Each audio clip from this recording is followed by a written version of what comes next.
Sí, bueno, damos la más calurosa bienvenida a esta videoconferencia al ministro Ricardo Meléndez, quien además es vicepresidente del área de planificación del Estado venezolano. Queríamos compartir con él algunas experiencias que están desarrollando a través de el Sistema Estadístico y Geográfico Nacional, que es muy importante para que los maestros, las maestras puedan tener conocimiento de todo este sistema y que se está desarrollando en cada uno de los territorios, porque a nosotros nos va a corresponder participar en él a través pues de el censo que vamos a hacer de la infraestructura educativa. Por eso, bienvenido, ministro. Bueno, muchísimas gracias. Para nosotros es un honor, un placer y además una oportunidad enorme podernos dirigir al sector educativo, a nuestros maestros, la visión integral desde el punto de vista del sistema educativo y a todos los trabajadores y trabajadores del sistema educativo en nuestro país. Esto que ha venido haciendo referencia la ministra Yelixa es un tema central, de importancia estratégica, que uno podría pensar que hay algunos temas que vamos a ver ahora, que es la tarea que tenemos pendientes y la forma de participar y el beneficio que nos va a generar la tarea para cada uno de nosotros. Pero también si la incorporamos dentro del salón de clases, si la incorporamos dentro de las posibilidades que significa el sistema estadístico y geográfico para el componente pedagógico, el componente educativo, vamos a ver que se abre un horizonte enorme desde el punto de vista de la perspectiva de nuestro país. Solamente para poderlo poner como referencia, para que tengamos una idea. ¿Cuál es la lógica de todo el sistema de datos de Venezuela? Primero, que va a ser un sistema de datos. Es un sistema que es primera vez que va a ser estadístico y geográfico. Nosotros siempre tuvimos solamente el sistema estadístico. Entonces, cuando decíamos geográficos, decíamos, bueno, es que la información va a salir a nivel de estado, va a salir a nivel de municipio, va a salir a nivel de parroquia. Y los elementos fundamentales, que incluso forman parte filosófica de nuestro programa de estudio, de la visión de currículo que tenemos en el país, que son los componentes centrales, que es el ser humano, normalmente se diluían, se perdían desde el punto de vista de la perspectiva de trabajo. En este caso, el epicentro de toda la información absolutamente tiene dos ejes centrales. Uno, la comunidad. La comunidad es el epicentro desde el punto de vista del trabajo del sistema estadístico y geográfico. ¿Y dónde está la analogía y la relación con el sistema educativo? Bueno, ¿cuál es la base central de la escuela? Tiene que ver precisamente con la comunidad, como el espacio del punto y círculo y la relación con ese contorno desde el punto de vista de trabajo. Pero ¿cuál es el segundo componente central? La diversidad desde el punto de vista geográfico, la característica desde el punto de vista de las regiones que tenemos en el país. No es lo mismo hablar una escuela en el Páramo, hablar una escuela en el estado Sucre, o hablar una escuela en el Delta y pensar en una escuela en Maracaibo. No es lo mismo referirse a cada una de ellas. Es decir, que la cualidad desde el punto de vista de la comunidad y lo que define la comunidad y la cualidad desde el punto de vista geográfico son temas centrales desde el punto de vista de la información. ¿Cómo es la arquitectura y de dónde nace el sistema estadístico y geográfico? Bueno, primero es un mandato desde el punto de vista de la ley constitucional del Plan de la Patria. La ley constitucional supone y plantea que se tiene que construir un nuevo sistema de datos en el país. ¿Cuál es el fundamento de ese sistema de datos? Poder leer la realidad. Esa es la esencia, leer la realidad. No es caerse a cuentos sobre los números, es a partir de la realidad, de reconocer la realidad, vienen todos los procesos de transformación y seguimiento del país.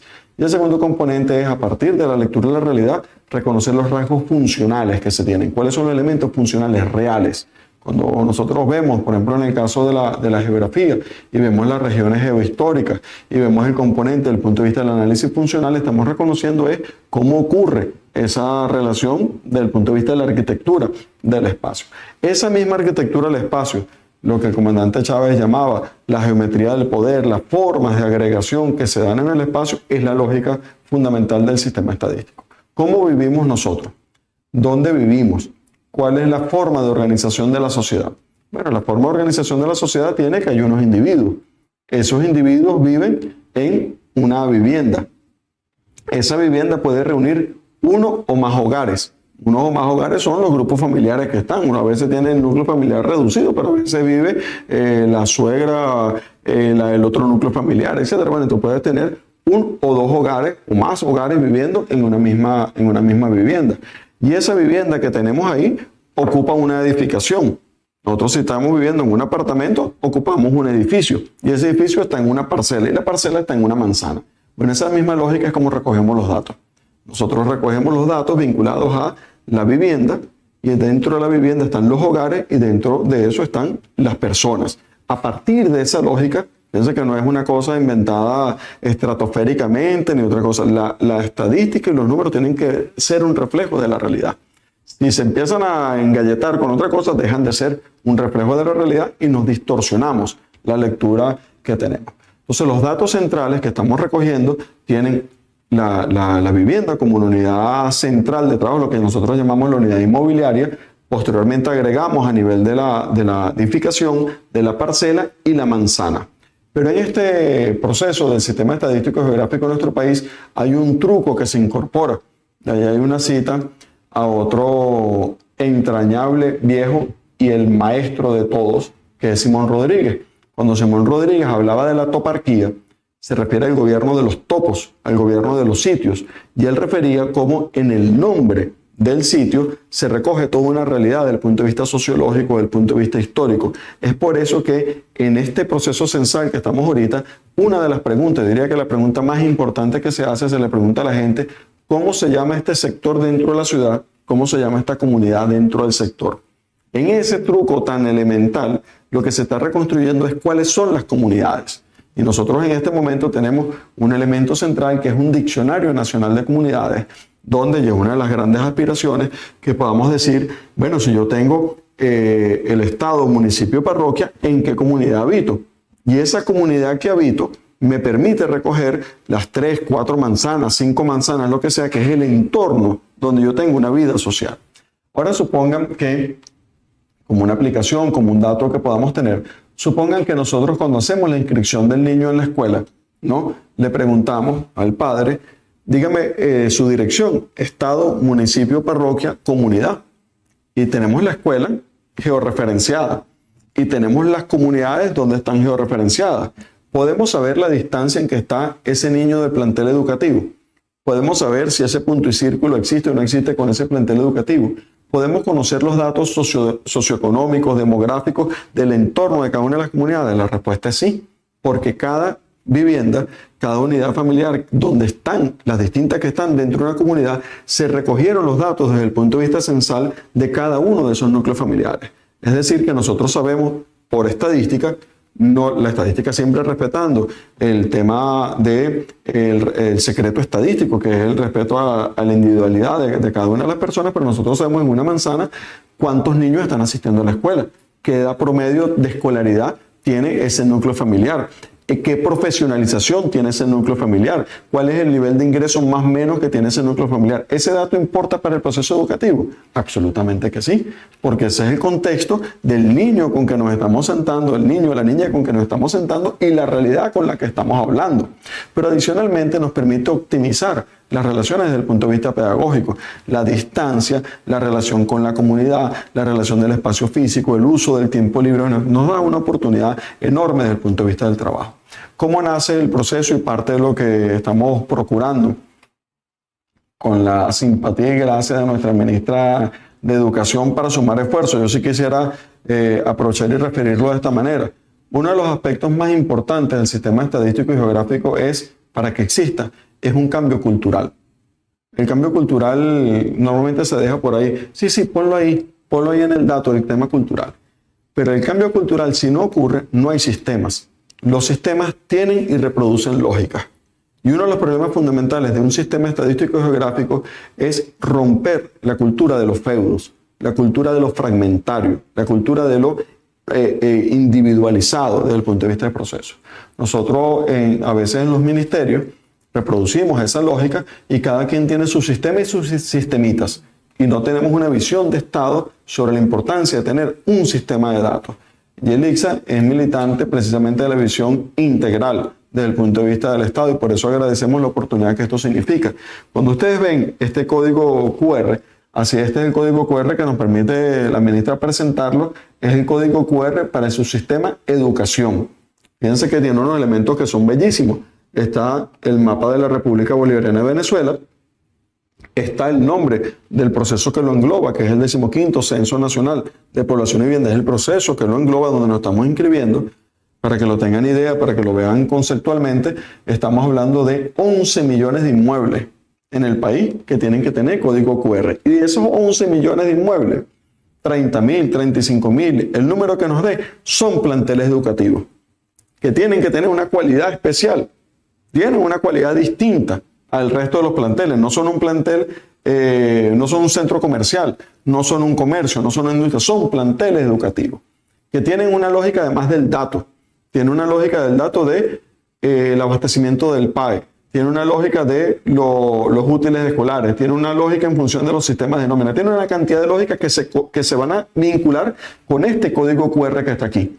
Con ese código QR pegado en la puerta del plantel, el ministerio posteriormente hace todos sus sistemas de logística, todos sus sistemas de protección, pero va a saber con ese código QR en qué frecuencia lo generó con cada uno de ellos.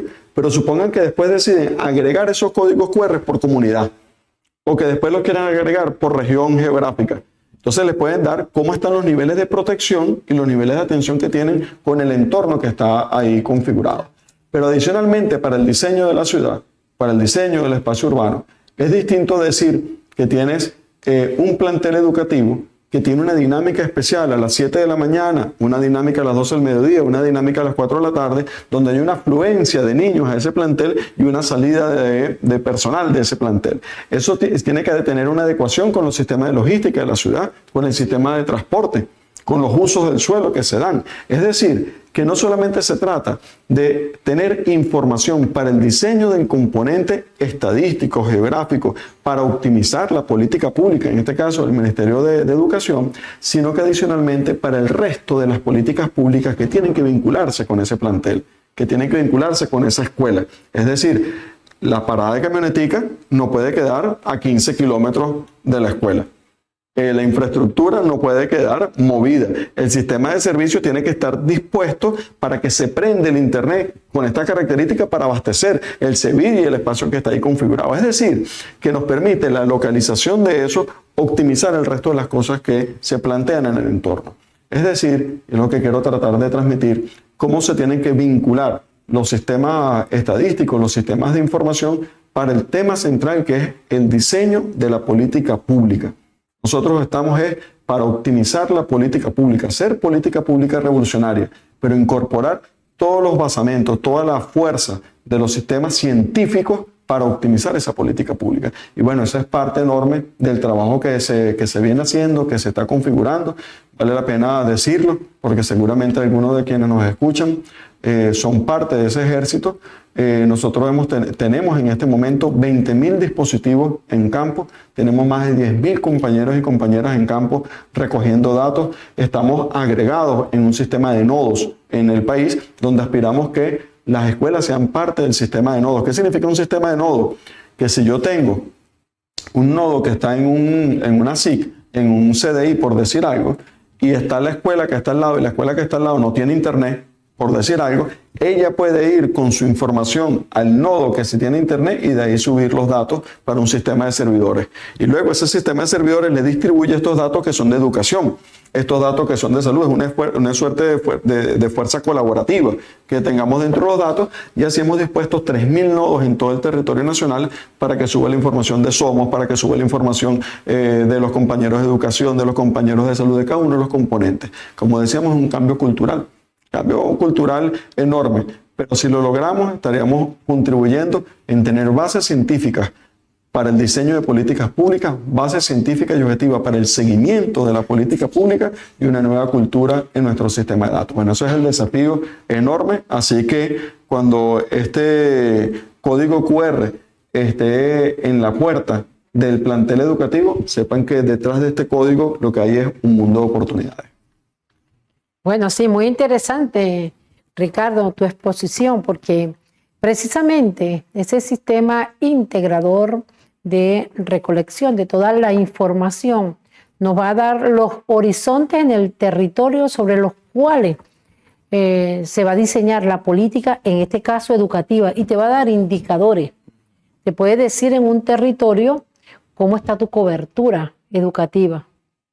Te recoge inclusive una de las líneas que estamos desarrollando, que es el territorio, pero además cada familia una escuela en la calidad educativa, porque te va a permitir saber qué niveles académicos, profesionales tiene el núcleo familiar y cómo nosotros, pues, en un territorio podemos diseñar políticas que nos permitan incorporar a esa población que está en el territorio y donde está la escuela, que tú has dicho como epicentro de ese desarrollo social y territorial, poder entonces desarrollar la política educativa que incorpore a cada uno de los ciudadanos y ciudadanas pues, al sistema educativo. Y pudiera inclusive trabajar sobre territorios ya atendidos educativamente.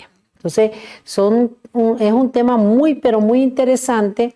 Por eso, en este taller pues, que están recibiendo cada uno de los docentes, es tan importante que conozcan estos datos, que conozcan este sistema estadístico y geográfico nacional, inclusive para su manejo y uso territorial.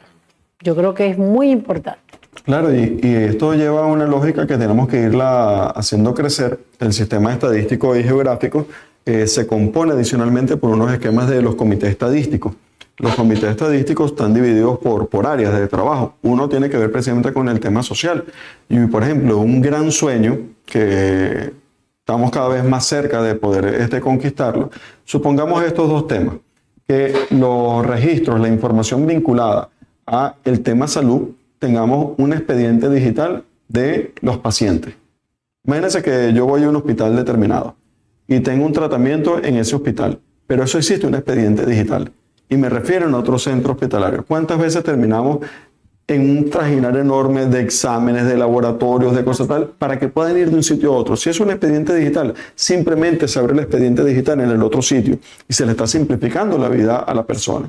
Pónganse, eso es una tarea fundamental, que es el sistema de registros del sistema salud, de su sistema salud. El otro subsistema de registros, que es vital, tiene que ver con educación. Nosotros en algún momento estamos mucho más cerca, lo que ustedes han venido adelantando es todo el sistema de los controles de estudios digitalizados. En la medida que nosotros tengamos esos controles de estudios digitalizados, eso es otro expediente que sube inmediatamente. Pero en esos dos, cada vez el sistema estadístico de nuestro país tiene que ser menos sistema de encuesta y más sistema de registro. Cada vez el registro tiene que ocupar el número. Es decir, ¿cuál es la escolaridad? Nosotros hoy recogemos buena parte de la escolaridad haciendo encuestas. Vienen los datos del Ministerio de Educación, pero si nosotros tenemos la asistencia digitalizada en cada salón de clase, no hay que hacer ninguna encuesta. Es un registro administrativo lo que ahí se está levantando. Esos son aspectos, como decía la ministra, que van ocurriendo, no hay que desesperarse tampoco, son capas de información que van ocurriendo, pero que también en la medida del tiempo tenemos que incorporarlas como insumo. Parte de la lógica del sistema es que pueda ser bidireccional, que tengamos una información, pero que la gente vea precisamente el beneficio que tiene esa información. Detrás de esto tiene que estar precisamente una optimización completa de todos los sistemas y un ejemplo, si quieren para cerrar, pero un ejemplo desde el punto de vista de abrebocas, de cosas que se vislumbran. Ahorita se está haciendo un trabajo en la Vicepresidencia de Planificación, que es un trabajo por cada comunidad. Mira estos datos, no sé si algún ministro de Educación pues, le puede interesar este dato. Por cada manzana, la pendiente media que tiene esa manzana, ¿no? Si tiene presencia o no tiene presencia de infraestructura escolar, de salud, etcétera, ¿no? Y cómo está la distancia que tiene para las vías de acceso. Eso evidentemente nos puede ayudar a optimizar, ¿no? Que no tengamos zonas de silencio en la atención de ningún tipo de servicio, en ningún tema especial que tengamos. Eso que le estoy diciendo ya ocurre, ya esos cruces se hicieron y nos va a generar precisamente la posibilidad de suministrárselos a ustedes y diseñar políticas públicas para optimizar lo que se hace en nuestro país y sobre todo la construcción del país que nos merecemos. Después de todos estos años de resistencia, después del enorme esfuerzo que se ha hecho, después de aguantar como se ha aguantado, lo que viene es un tiempo de florecimiento, lo que viene es una Venezuela de esperanza, una Venezuela del 2030. No hemos aguantado lo que hemos aguantado, sino es para venir y cobrar el futuro que nos merecemos. Bueno, es el compromiso que hoy tenemos los maestros y las maestras de este país para seguir profundizando sobre la calidad educativa y poder prestar servicios óptimos en materia educativa. Por eso tan importante pues la intervención de nuestro querido ministro de Planificación, y sé que este es el comienzo de un camino que nos va a llevar al éxito y podemos entonces nosotros contar con este sistema que nos va a permitir a todos y a todas de tener pleno conocimiento de cada uno de los territorios y de la labor que en materia educativa estamos desarrollando. Bueno, gracias Ricardo por tu importante exposición, y bueno, el sistema educativo venezolano está abierto para seguir trabajando sobre todo este tema tan importante para el desarrollo del país. Y tú lo has dicho, después de la tormenta viene la calma, y estamos trabajando precisamente la calma a través de este sistema que nos integra a todos y a todas.